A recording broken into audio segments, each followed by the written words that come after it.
Imagina por un instante que todo lo que creemos saber sobre la historia humana en América del Sur, sus orígenes, sus rutas y sus límites tecnológicos, esté peligrosamente incompleto. Ahora imagina que la pieza faltante capaz de desarmar siglos de certezas científicas haya permanecido oculta en el único lugar del planeta donde nadie pensaría buscarla. El lugar más árido, más silencioso, más aislado y más hostil, fuera del espacio exterior, el desierto de Atacama. E imagina que bajo ese manto de tierra estéril, donde existen zonas que no reciben lluvia desde hace 500 años, y donde incluso las bacterias luchan por sobrevivir, algo absolutamente inconcebible estuviera esperando ser descubierto. No un fósil común, ni un objeto ceremonial, ni ruinas superficiales, sino algo tan vasto, tan preciso y tan inexplicable, que podría obligarnos a revisar toda la línea del tiempo de la presencia humana en el continente. Ese es el punto de partida de una de las historias más desconcertantes de los últimos tiempos. Una historia que comienza con un error de lectura, una anomalía ignorada, y termina con una pregunta que aún inquieta a científicos de todo el mundo, en qué es lo que realmente está enterrado en el corazón del Atacama. El Atacama siempre ha sido una frontera, no entre países, sino entre mundos. Al este, la enorme muralla andina impide el paso de la humedad. Al oeste, la corriente fría de Humboldt esteriliza el aire antes de que las nubes puedan formarse. El resultado es una extensión casi sobrenatural de tierra seca, tan seca que la NASA la utiliza para entrenar vehículos destinados a Marte allí, donde la luz del sol se refleja como una cuchilla y el silencio es tan absoluto que uno puede escuchar el propio flujo sanguíneo. Un grupo de investigadores realizaba hace algunos años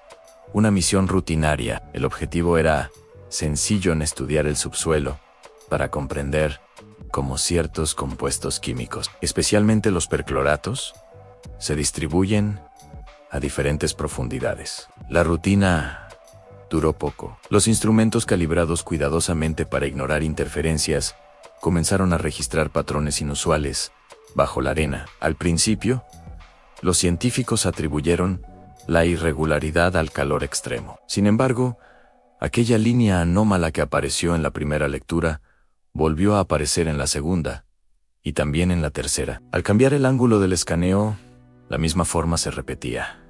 Era imposible ignorarlo. Algo de gran escala, con contornos definidos, estaba enterrado donde no debería existir absolutamente nada. Los datos del radar empezaron a mostrar lo que parecía un vacío en el subsuelo, pero no un vacío natural, como una cavidad erosionada. Este vacío tenía regularidad, simetría y contornos que parecían dibujados con precisión geométrica. Cámaras geométricas, líneas rectas, ángulos constantes. Todavía escépticos, los investigadores recurrieron a sensores térmicos orbitales. Las imágenes obtenidas desde satélites mostraron algo aún más inquietante. La temperatura de la superficie del desierto presentaba microvariaciones que solo tenían sentido si hubiera estructuras huecas debajo capaces de retener y liberar calor de manera uniforme. Parecía como si el desierto respirara bajo la arena.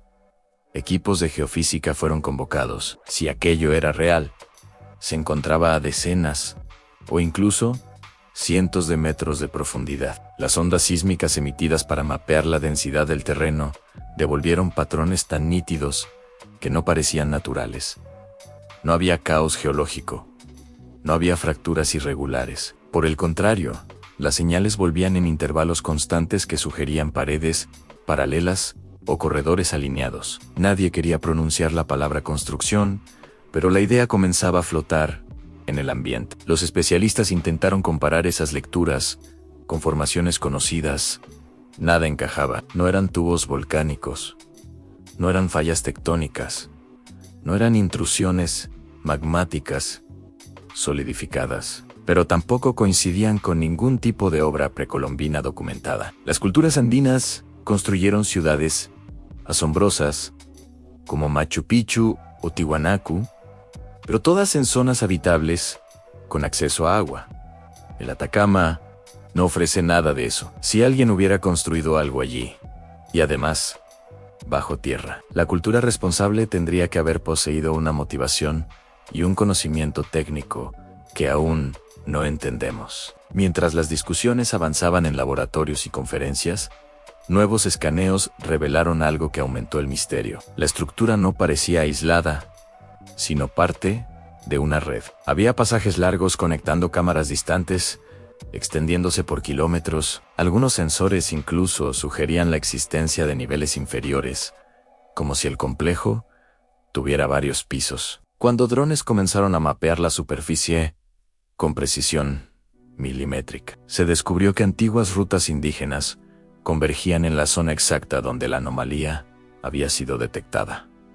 Rutas cuyo destino final nadie había comprendido antes. El siguiente paso fue obtener muestras. Después de semanas perforando roca endurecida por siglos de aridez extrema, lograron alcanzar la capa superior de la supuesta estructura. Allí encontraron fragmentos de roca que no pertenecían al Atacama, materiales provenientes de regiones ubicadas a miles de kilómetros. Era una imposibilidad logística para cualquier sociedad antigua, conocida en cómo llegaron allí, quién los transportó ni para qué. Las dataciones complicaron aún más el panorama. Los sedimentos adheridos a las superficies de esas rocas arrojaban fechas superiores a 8000 años. Eso situaba la supuesta construcción en un periodo anterior a la aparición de aldeas estables en gran parte del continente. Fechas incluso más antiguas que ciertas ciudades del cercano oriente. Era tan radical que muchos pensaron en contaminación de las muestras,